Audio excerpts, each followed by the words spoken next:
Hi folks, today we're going to talk about categories of Markov chains, and to start off with, let's talk about some basic definitions, some basic terminology for talking about Markov chains and the internal workings and anatomy of Markov chains. So, suppose you got a Markov chain. Of course, it will have several possible states that the system could be in at any particular time. We say that one state is accessible from another if, when the system is in one state, it is possible after a finite number of time steps to get to the other state. Right? So in other words, if a transition is possible from one state to another, eventually, it doesn't have to happen immediately on a single time step, but as long as it's possible eventually. So to give a more formal definition for this, we could say that state I is accessible from state J if there is some k, and k represents how much time it will take. If there's some k such that p sub ij of k is greater than 0. So remember, this is shorthand for the probability of getting from state I to state J in k steps, and if that's bigger than 0, that means that transition is possible, right? The probability is greater than 0, so it's possible, and that's all it takes for state J to be accessible from state I, right? Just as long as there's some k. A Markov chain is said to be ergodic if all pairs of states are mutually accessible, right? So you can get from any state to any other state. Oh, and by the way, this includes the case when getting from one state back to itself in a finite number of steps. Okay, now if a Markov chain is non-ergodic, that means that there are, in a sense, traps you can get into. Once you get into a certain part, a certain neighborhood of the Markov chain, you can never get out of that again, right? You can never get back where you started. So as a simple example, if you look at this whole Markov chain here, this is non-ergodic because it does have traps, right? If you start here, then you can move to either one of these two kind of subsystems, but once you get into either one of those subsystems, you can never get back to where you started over here, right? So there are two traps here, and once you get in those traps, you never get out again, and therefore this is non-ergodic. As a particular example, there's no way to get from the green state to the red state, or there's no way to get from, or equally, there's no way to get from the red state to the green state, right? You can get from this state over here, this one below, you can get from that state to either one of them, but you can't get from the green to the red or the red to the green. Okay, so this, as a whole, it's definitely not an ergodic Markov chain. However, if you look at the two smaller subsystems here, if you regard those two subsystems as separate Markov chains in their own right, then yes, they're both ergodic, right? So this one over here, this two-state Markov chain would be ergodic, and this three-state Markov chain, if regarded on its own, would be ergodic, right? Because you can get from any state to any other state.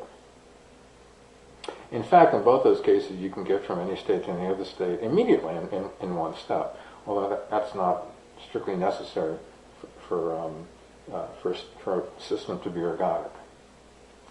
Now, as I said, in this particular case, we see that the red and the green states are non-ergodic, and what that suggests is that we can kind of decompose this entire Markov chain. We can decompose it into simpler structures, substructures, right?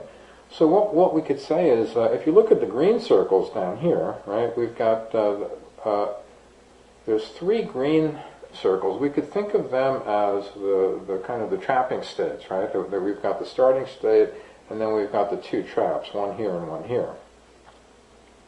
So you could think of that as being a simple three-state Markov chain where there are two traps, right? And then you could also think that in the original Markov chain, what we had was we had two ergodic subsystems which kind of go inside the traps down below. So one of them goes in here and one of them goes in here. So we could think of this original Markov chain on top as being kind of decomposed into a combination of this system of three traps, or a system of three states that has two traps, and then each one of the traps further has a kind of a substructure which consists of ergodic systems. So the point is, in a sense, it's possible to analyze Markov chains always as a kind of a combination of traps and ergodic subsystems.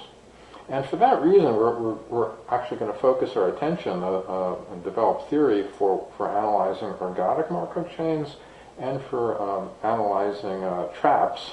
And the technical word for traps are absorbing states and absorbing Markov chains. So that's what we're going to focus on, actually, in the future. Okay, so first, however, I want to talk about another aspect of Markov chain behavior, which is periodic behavior. So a real simple example would be a stoplight, right, traffic light, where it can be in one of three states, red, green, or blue, yellow, sorry, but it always goes from red to green, and it always goes from green to yellow, and it always goes from yellow to red, and so on. So it's in a sense, it's deterministic, and it always follows the same sequence over and over again, right? So you can actually predict exactly what state it's going to be in, any time in the future, just by knowing what state it's in now, because it's going to cycle through those three states regularly. So, to diagram a traffic light, it would be a three-state Markov chain where from red you have to go to green, from green you have to go to yellow, and from yellow you have to go to red again. So, now this really is period 3 in the sense that every 3 time steps it repeats itself, right? And another way to put that is that if you're in any particular state, you always have to wait 3 beats or 3 time steps until you get back to the same state again, right? And then, of course, it'll also return 3 beats after that and so on, so that what we can say is that if you're in any particular state now, you'll always return to that same state in any time that's a multiple of 3, right? You always return to the same state in intervals that are multiples of 3. Now, on the right over here is the one that's slightly more complicated, because here we have 2 red states and 2 green states and 2 yellow states. And although if you're in a red state, you have to go to a green state, and if you're in a green state, you have to go to a yellow state, and if you're in a yellow state, you have to go to a red state. So in that sense, it's just like the traffic light example. Nevertheless, we can't be sure which of the 2 green states we're going to be in, or which of the 2 yellow states we'll be in, or which of the 2 red states we'll be in. Right? So in this case, there's some indeterminacy, there's some randomness nevertheless, right? We know that from a red state we have to go to a green state, but we're not always sure which green state we're going to be in. However, we can still say that this Markov chain, in a sense, has a period of 3, and in the sense that if you're in a green state, it's going to take 3 time steps to get back to a green state again. And if we think of it in terms of the recurrence times to get back to the exact same state, then we could say the same thing that we said about the simple traffic light example. If you're in a green state, you cannot get back to the same green state again unless you wait 3 time steps, right? So if you're in one of these green states, like this one, right, you cannot get back to that state again until you've waited 3 time steps. And then you cannot get back to it after that until you've waited another 3 time steps, right? So you can only return to that green state in multiples of 3 time steps. And in fact, that's true for any one of these states, right? For a yellow state or any of the 2 red states. You can only return to the state you started in if you wait a multiple of 3 time steps. Okay? So that suggests a more formal way of defining the period of a state. Right? So formally, we say that a state I has period n if, starting in state I, that state can only recur after a multiple of n time steps. Oh, I left something out here. N is the largest such number. So n is the largest such number which always divides the number of recurrence times. Right? So I'm going to refer to k here as a recurrence time in the sense that it's a time in which it's possible to start in state A and then return to state A. Right? So it's possible because I'm saying here that the probability is greater than 0. So this expression here, that p sub I of k is greater than 0, that defines what it means for k to be a recurrence time for the state I. Right? And if that's the case, and if I behaves periodically with period n, then that would mean that n must divide k. Right? N must be a factor of k. So you cannot get back to state I except in times that are multiples of n. There's another way to think about this, which is preferable sometimes for theoretical purposes. First, what you do is you consider the whole set of recurrence times, right? The whole set k, such that p sub I of k is greater than 0. Right? The whole set of possible recurrence times from state I back to state I. And then you just take the greatest common factor of those numbers. And whatever that greatest common factor is, that's the greatest number that divides all those numbers, so that would in fact give you the definition of the period. And by the way, the period is denoted by this expression d of I. I'm not sure why d was, well, I guess because, there are too many p's in the subject already, p for probability, so they didn't want to use a p for the period, so they used d anyway. I guess d is kind of a p that's been rotated 180 degrees, so maybe that's the idea.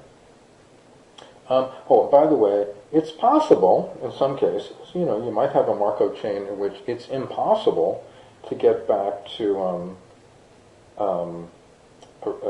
the state that you started in. That would mean that this set of recurrence times is empty, and in that case, we probably, you might want to, in that case, say that the recurrence time is infinity, so you might want to say that therefore the period would be infinity, but actually by convention, we just say that in that case the period is 0, okay? Which maybe not intuitively satisfying, but it works because that's the only way the period could be 0. Okay. Well, I guess that does make sense because what that means is, of course, you're always in the state that you started in. So in a sense, the only time period in which you can get back to the state you started in is if there's no time period. If you don't take any time steps at all, you just stay where you are. Now, an important result, which really simplifies dealing with periodicity for our purposes anyway, is that in an ergodic Markov chain, all states have the same period. So, and by the way, we will mostly be focusing on ergodic Markov chains, as you'll see. So for our purposes, this is extremely useful. We only have to check the period of any single state, and then we'll know the periods of all the states. Right? This is actually quite simple to prove. So let me sketch the proof. If we're in a ergodic Markov chain, and suppose that we know the period of I, right? So state I has the period di, right? D of I. And suppose we have any chain of states that starts at I, goes to j, and then goes back from j to I again. Well, this thing forms a recurrence from state I back to state I. And let's let m be the number of time steps in that recurrence. Okay? Then we know, because d of I is the period of I, that d of I must divide m. Right? So we know that m must be a multiple of d of I. Now, on the other hand, let's also consider a a recurrence for state J. We start in state J and we go back to state J again. Right? And let's suppose that the recurrence time for that is m. Okay? Well, if we put these two together, if we put, let's see, if we go this way, we go from I to J, we then go from J to J, back to J, and then we return from J to I. That gives us a recurrence for I, right? So we put the first recurrence from I together with the recurrence from J. We cut and paste them together like this. We get a longer recurrence for I. And in particular, the length of that longer recurrence would be m plus n. So that's a recurrence for I, and that means that d of I must also divide m plus n. Well, basic rule of number theory, if a number divides m and it also divides m plus n, then it must, in fact, divide n, right? Put it in another way, if you look at the remainder, mod di, if that's zero, if the remainder of m is 0 mod di, and the remainder of m plus n is 0 mod di, then that must mean n also has a remainder of 0 mod di. And that means that, di divides n, and that tells us that d of I, that is the period of the element I, divides any recurrence time n for the element j. Right? And that tells us that di must actually divide d of j. Right? di divides any recurrence time. D of j is the largest number that divides all those recurrence times, so di must divide d of j. A similar argument shows that d of j must divide d of I, so in fact they must be equal. Right? The two periods must be the same. So okay, so that's a really useful result, that whenever we have two states in the same ergodic Markov chain, that's an important assertion, right? Hypothesis that it's an ergodic Markov chain, then the two states always have the same period, right? So we can in that case then speak of the period of the whole chain, because all the states have the same period. Okay, let me return to the subject of traps. I refer to them informally as traps. As I said, the technical term is they're absorbing states. Okay, so I'm going to stop using the word trap and start referring to them as absorbing states. So the idea is that an absorbing state is a kind of a black hole, right? That once you get into an absorbing state, you never get out again. So you could diagram it by saying that the only possible transition from an absorbing state is back to itself with probability 1, right? And I will try to remember to represent them as, in fact, black holes in my diagrams, okay? So you can recognize an absorbing state because it has only a single transition back to itself. If you're looking at the transition matrix, capital P, then you can recognize absorbing states because they will correspond to ones along the main diagonal, right? So this one here and this one here tell you that there are two absorbing states in this Markov chain. The state 2 and state 4 are both absorbing states because they have a 100% chance of transitioning back to themselves.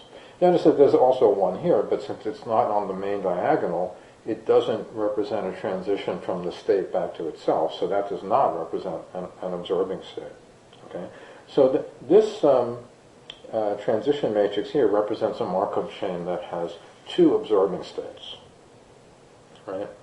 Now, an absorbing Markov chain is one in which every state has at least one accessible absorbing state.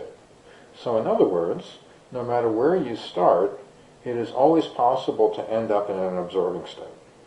Okay, so wherever you start, you can get to an absorbing state.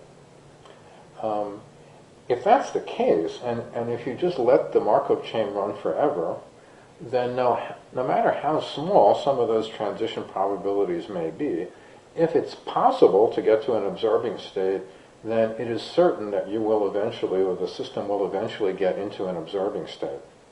So an absorbing Markov chain is one in which it's guaranteed to eventually end up in one of the absorbing states. And of course, once you get into the absorbing state, then no further evolution is possible. You're stuck in the absorbing state forever. So in a sense, the evolution of the system kind of comes to a stop once you reach an absorbing state. Fun fact, an absorbing Markov chain can never be ergodic, right? Because the absorbing states are ones in which you can never get to any other state. I guess maybe I shouldn't say that. Maybe one exception to that would be this Markov chain, a Markov chain that has only a single state in which you transition to itself, right? I guess that technically that would be a Markov chain that is both ergodic and absorbing. Okay, let me do an example of how you can check whether a Markov chain is an absorbing Markov chain or not. Well, the first thing is, of course, in order to be an absorbing Markov chain, it must have at least one absorbing state, right? So that's definite. Now here I just generated a random matrix using Mathematica, so I got some random numbers here, but looking at the numbers on the main diagonal here, you can see that there are actually 2 1s on the main diagonal. So we see that this one has 2 absorbing states. Now, to check that every state can eventually get to an absorbing state, you can kind of treat it as a kind of a contagious disease where the absorbing states are infected, and any state that can reach an absorbing state then becomes infected on the next step, and so on, right? So you can then kind of track the spread of this absorbing disease, right? So I'm going to make a little table underneath here where I keep track of the initial situation where we have 2 absorbing states, states 2 and 5 are absorbing, and then there are 3 other states, 1, 3, and 4. So we can think of the absorbing states as being infected, and the non-absorbing states, 1, 3, and 4, are not infected. Now, because we have 2 infected states, states 2 and 4, what I've done is you kind of want to highlight columns 2 and 5, because those columns, they represent possibilities for one state to reach one of the absorbing states. I remember the columns represent the state that you move to, so that these 2 columns represent possibilities of moving into an absorbing state. And so whenever you see a number that's bigger than 0, that means it's possible for one state to move to an absorbing state. If that's the case, then that state becomes infected with the absorbing condition, and then we'll update the table, right? So for example, here's a number here that 1/3 means that it's possible for state 1 to move to the absorbing state 2, so that's why I have added state 1 at the next row on the table. Similarly, state 3, let's see, state 3, this number here in state 3, that's a number bigger than 1, and that shows that it's possible for state 3 to transition to state 5, which we know is an absorbing state. And so therefore what we do is we move state 3 also into the infected category, right? So now at time 2, we've got 4 states that are infected, 1, 2, 3, and 5. We've got 1 state, 4, which so far remains uninfected. Now let's update the matrix. So now that we've got states 1 are now infected, and also state 3 is now infected. So let me highlight those columns. And now we look and we see, let's see, the only state that's not infected was state 4. Well, what happened with state 4? Let's see, state 4, yes, so state 4 now does become infected at this point. In fact, there are 2 routes by which state 4 could now become infected, but it can catch the infection from either state 1 or state 3, right, which we just added at the previous step. So now state 4 becomes infected at the new time, and therefore all the states become infected. That means they're all viable to reach absorbing states eventually. So the answer to this is that yes, it is possible, yes, this is an absorbing Markov chain because every state can eventually reach an absorbing state. So here's an example where that's not true. So again, we first check the main diagonal of this matrix, and we see that there is a 1 here. So that means that there is an absorbing state, so it's possible that this is an absorbing Markov chain. So now let's do the same thing. Initially now, we've only got the one absorbing state, right? Initially we've only got the one absorbing state, so I'm simply going to highlight column 2. That's the only place where the infection can be passed. States 1, 3, 4, and 5 are all uninfected currently. So then let's see, what happens next? Well, if you look at state 1 does not pick up the infection because the only entry in the first row corresponding to state 1 that's highlighted is 0, so that's not a possible transition. However, state 3, state 3 can become infected, so that's why we add state 3 in at the next step.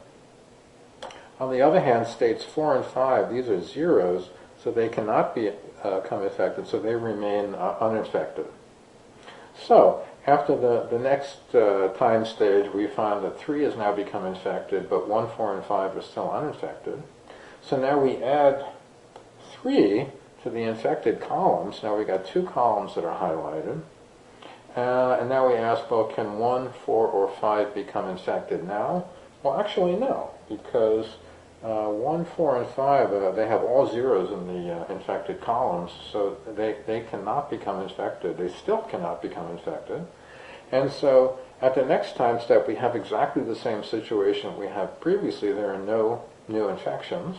Since there are no new infections, that means that we've reached stasis, right? The situation is never going to change, and in fact, states 1, 4, and 5 will never become infected. So now we see that, in fact, if you're in states 1, 4, or 5, you can never reach the absorbing state. And therefore, this is not an absorbing Markov chain. Finally, let me talk a little bit about the long-term behavior of Markov chains and how they correspond to the categories we've talked about. Basically, if you set up a Markov chain and let it run forever, there are really just a couple of things you can expect in the long term. So one possibility is you might have cyclic behavior, right? You might have cyclic behavior like a traffic light, and that would correspond to, something like this. I guess you could consider an absorbing Markov chain also to be like cyclic behavior in a sense, right? So something simple like that where you know exactly where it's going to be at every moment because it's, it always does pretty much the same thing. Another possibility, though, is that you might get a random flow, right? So you might get a Markov chain in which you've got a whole bunch of states, particularly if it's an ergodic Markov chain with period 1. So in that case, you're going to get a kind of a chaotic picture where you're transitioning from one state to another, and you can end up anywhere at any point in the future. And then there are still questions you can ask, right? It might seem like it would be a chaotic situation, but you can still ask questions like, what fraction of the time does it spend in each one of its possible states, right? It may be that some states are more likely than others. And then finally, you can have a kind of a combination of the two. You could have like a situation down here where you've got one state that you might start in, and then you might, starting there, you might then transition to other states that are, subsystems, which are perhaps chaotic or maybe cyclic or something. But so in other words, you could have a combination of this kind of structure where you start off, you transition to a subsystem, then you stay in that subsystem, and you might wonder then what happens in that subsystem. So the point here, though, is that there really, fundamentally, there are two basic cases to consider. There's this random case where the states are all communicating with one another, right? It's ergodic, and we ask the question of what percentage of time does the Markov chain spend in each state in the long term. And another possibility is basically the absorbing situation where you end up in one state forever, and there's a sense in which any other kind of Markov chain can be thought of as a kind of a combination of those two situations. That is, that you start off somewhere, you go to an absorbing subsystem, but then that absorbing subsystem might have some further internal development inside it. So the upshot is that what we're going to be focusing on are really the two cases. So the cases that are most fruitful to study formally are the case where you have an absorbing Markov chain, and so where you know you're always going to end up in one of the absorbing states, and then you can ask questions like, gee, which absorbing state are you most likely to end up in, and how long does it take until you end up in one of those absorbing states? And then the other situation of interest would be, as I said, the kind of a random chaotic system where you're going from bouncing from one state to another, and you can always get from any state to any other state. So we'll assume that this situation where the subsystem, where the system is ergodic, and also it's non-cyclic, so it's kind of unpredictable, right? We can't say exactly what's going to happen at any particular moment in time. Now, a Markov chain with those two properties, that it's ergodic and its period is 1, is called a regular Markov chain. So this is the other category that we're going to want to study carefully. So, in the next videos, I'm going to look at absorbing Markov chains, and then I'm going to look at regular Markov chains in much greater detail.